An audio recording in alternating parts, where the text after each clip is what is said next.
그러면 배워야죠. 배우려면 물어봐야죠. 논어에서도 그렇잖아요. 불치하문이라고. 아랫사람한테 묻는 건 전혀 부끄러운 게 아닌 거예요. 인정할 줄 알아야죠, 먼저. 니들이 이거에 대해서 나보다 훨씬 더 우월한 사람이야. 그걸 보여주는 게 역 멘토링이에요. 리버스 멘토링. 잭 웰치가 1999년도에 런던에 출장 갈 때 젊은 비서를 데리고 갔는데 얘한테 인터넷에 대해서 배우게 되고 가서 실제로 PT 할 때 그걸 써먹는 거를 보고 앞으로는 다 저게 필요하겠다. 그래서 출장 마치고 돌아와서 모든 임원한테 요구한 거예요. 멘토 하나 잡아서 배워라. 그게 리버스 멘토링의 시작이거든요. 제일 멋지게 보여준 데가 구찌예요. 구찌에서는 그거를 섀도우 커미티라고 불렀거든요. 이사회 임원들이 모여서 몇십 명이 모여서 회의를 해요. 끝나면 그 자리에 그대로 젊은 5년 미만의 사원들이 들어가서 같은 주제를 가지고 회의를 해요. 결론이 전혀 다르죠. 그랬더니 여기가 훨씬 더 나은 거예요. 그래서 이쪽을 따라가요. 그러면서 구찌가 막 추락하고 있다가 되살아나는 거거든요.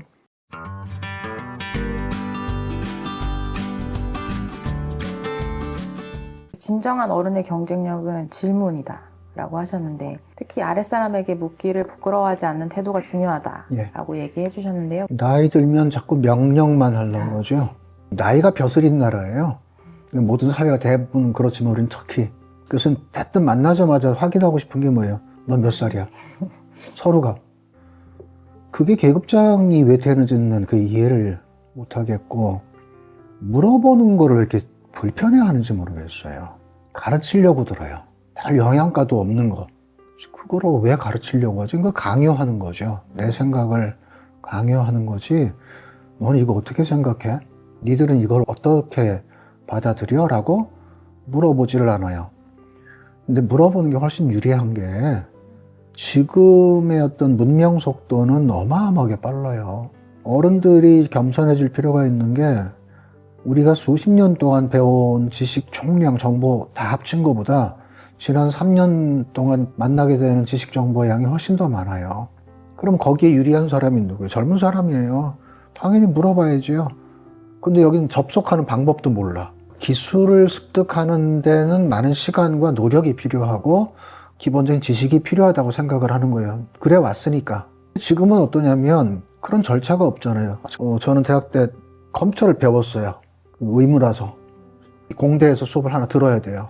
그래서 한 학기를 컴퓨터를 배웠는데 컴퓨터는 본 적이 없고 컴퓨터는 아련을 못해요. 전산실에 있는 거예요. 교수한테 배우는 게 뭐 인공 언어를 배우는 거예요. 컴퓨터 언어. 짜서 이거를 컴퓨터가 못 읽으니까 키펀칭을 하는 거예요. 천공을 해서.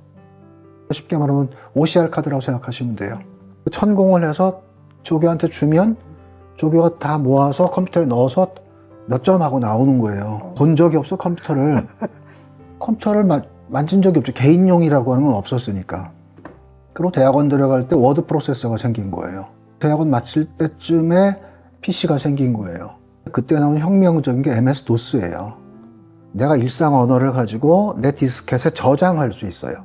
연결성은 없고 저장을 했다가 언제든지 꺼내서 쓸 수 있는.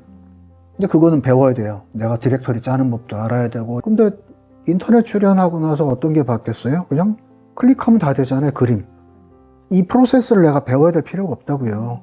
근데 이걸 경험한 세대나 혹은 이전에 내가 기술 배운다고 할 때 사수한테 차곡차곡 배웠던 이게 몸에 배어 있으니까 어려워하는 거예요. 어려울 게 뭐 있어, 사실은. 스마트폰, 저도 그렇지만 100만 원 넘는 스마트폰을 사서 한 20만 원어치나 쓰나? 그런데 그 물어보면 되잖아요. 단적인 예가 서울역에 가면 창구에서 표 사는 사람이 있어요. 다 노인네야. 남은 표가 거의 없죠. 전부 다 앉아서 하잖아요. 그것까지 쓰고 만족하는 거예요. 그럼 물어봐야죠. 젊은 사람들은 이거 그냥 DNA가 다르듯이 딱 보면 안단 말이에요. 그 매뉴얼북이 없으면 몰라요. 근데 이제는 매뉴얼북도 아예 안 나와요. 저 안에 내장돼 있으니까. 그걸 못 꺼낼 줄도 몰라. 그러면 배워야죠. 배우려면 물어봐야죠. 논어에서도 그렇잖아요. 불치하문이라고. 아랫사람한테 묻는 건 전혀 부끄러운 게 아닌 거예요. 인정할 줄 알아야죠, 먼저. 니들이 이거에 대해서 나보다 훨씬 더 우월한 사람이야. 그걸 보여주는 게 역 멘토링이에요. 리버스 멘토링. 잭 웰치가 1999년도에 런던에 출장 갈 때 젊은 비서를 데리고 갔는데 얘한테 인터넷에 대해서 배우게 되고 가서 실제로 PT 할 때 그걸 써먹는 거를 보고 앞으로는 다 저게 필요하겠다. 그래서 출장 마치고 돌아와서 모든 임원한테 요구한 거예요. 멘토 하나 잡아서 배워라. 그게 리버스 멘토링의 시작이거든요. 제일 멋지게 보여준 데가 구찌예요. 구찌에서는 그거를 섀도우 커미티라고 불렀거든요. 커미티는 이사회죠. 그럼 이사회 임원들이 모여서 몇십 명이 모여서 회의를 해요. 끝나면 그 자리에 그대로 젊은 5년 미만의 사원들이 들어가서 같은 주제를 가지고 회의를 해요. 결론이 전혀 다르죠. 비교해 본 거예요. 그랬더니 여기 훨씬 더 나은 거예요. 그래서 이쪽을 따라가요. 그러면서 구찌가 막 추락하고 있다가 되살아나는 거거든요. 리버스 멘토링이 왜 필요한지에 대해서 이제 점점점 확산이 된 거예요. 우리는 그럼에도 불구하고 리버스 멘토링에 대해서 강조를 하거나 함기하거나 하는 케이스가 거의 없죠. 크루를 모았다고 했는데 그 크루의 상당수가 젊은 비평가 모임이에요. 만들어지게 된 계기 중에 하나가 뭐냐면 최근 들어서 웹툰이라든지 웹스토리라든지 이런 것 이게 많이 생기잖아요. 그거에 대한 평가를 시니어가 할 수 있겠어요? 프로세스가 다른 거예요. 이거에 대해서 평론하고 할 수 있는 사람은 누굴까요? 젊은 사람들이에요. 그래서 실제로 과제를 준 거예요. 한번 해봐라 그랬더니 너무나 기발한 거예요. 이거는 이 사람들의 몫이야. 그러면 당연히 이양을 해야 되고 지원해야 되고 생각을 바꿔야죠. 그래서 작년 연말에 이제 모임을 한 거예요. 그래서 그 얘기를 했죠, 가서. 비평은 나이 든 사람의 몫이라고 흔히 생각을 해요. 왜냐하면 연륜도 쌓아야 되고 판단력도 필요하고. 그런데 거기에 유쾌한 반란을 하는 게 이 젊은 세대들이다. 보는 것도 다르고. 그거를 고마워할 줄 알아야 되고. 그런데 이 사람들한테 제일 부족한 게 뭐냐면 타이틀인 거예요. 무슨 협회 뭐. 그래? 우리가 만들지 뭐 그러면 젊은 비평가 뭐 협회.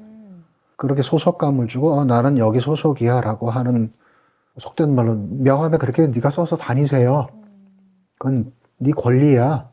근데 그게 사실은 뭐 크게 도와준 것도 없는데 그게 이 사람들한테는 든든한 힘이 되는 거예요. 그래서 그때 깨달았죠. 나이 든 사람들은 흔히 무슨 생각을 하냐면 내가 뭔가 돈을 대주거나 뭐 뭘 해줘야 부담스러운 거예요. 그렇게 나서는 게. 근데 이 친구들은 뭐 해준 게 뭐 있어요. 니들 이렇게 협회 만들어서 이렇게 모여서 으쌰으쌰 해주고 같이 저녁에 밥 먹어주고 그때 재밌게 한 게 뭐냐면 후견인 모임이 있었어요. 그래서 뭐 아나운서라든지 뭐 저자라든지 이런 사람들이 30대에서 50대 되는 요 사이에 있는 사람들이 우리가 니들 응원해 하고 이렇게 배우 세력으로 된 거예요.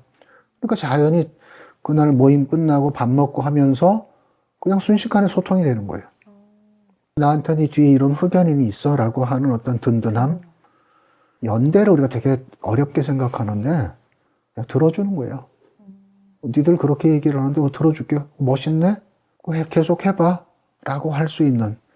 저는 그게 선배 세대가 해야 될 일 아닌가. 그렇게 생각을 하면 응원하고 뭐 지원해주고 하는 그런 역할은 큰 부담이 아닐 수 있겠다.